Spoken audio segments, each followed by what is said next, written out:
Hey Bill, this is my first video on YouTube, but here's my response to your true forced loneliness video, and I think you're starting on a false premise.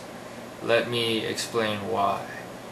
First of all, you claim that women tend to already know they don't want to talk to you after 2 seconds.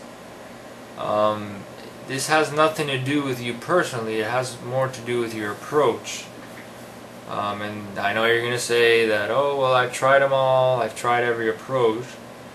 Well, keep in mind that women respond to the emotions behind the approach over the verbal content.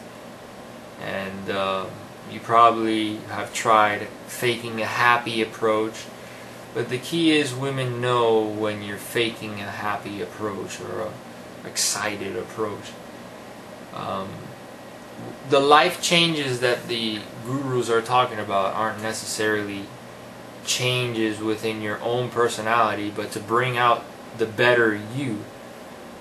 The changes that you may want to look for are frame changes. You want to change your negative outlooks to positive outlooks, counting your blessings, being grateful for everything that happens in your life can really make a huge difference in your overall frame. I also don't buy into the whole using fake routines and all that stuff, so I'm with you there. But keep in mind, when you call somebody like David D. Scamgelo, it's really sort of an ignorant thing to say, because in self-help and in psychology in general, nothing is supposed to work objectively. So in your definition, everybody's a scam that deals with anything having to do with psychological issues. See, psychology is not a science. It does not deal with the objectives universe. It deals with subjective realities. Objective are things you can touch, or tangible things that everybody can observe.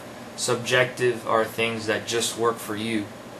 So the mystery method might just work for mystery and sort of work for his friends, but not for everybody. Same thing with David D'Angelo. So what you got to do is you got to be rational and pick apart the good stuff that's working for you and dump what's not. So you pick something from David D'Angelo, pick something from mystery. You basically build your own philosophy. That's the key. The key is not to blindly follow David D'Angelo as if he's a cult leader, because if you're going to do that, of course you're going to fail. What else? What are some points here that we're going to cover? You also covered that women aren't so vocal about their true forced loneliness. The key is that yes, women also have loneliness problems. There are pretty much women that from the teenage years to 40 probably didn't have a guy. But here's the difference. See, us guys, we don't really care about your sex life. We don't care about the sex life of other guys. For the most part, we're adult males. Maybe teenage guys do. However, girls are more into the drama, who's dating who. So for a girl to come out and say that she's been lonely her whole life is to risk social ostracization.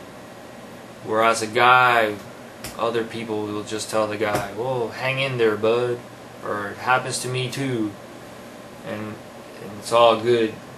You don't lose that many friends.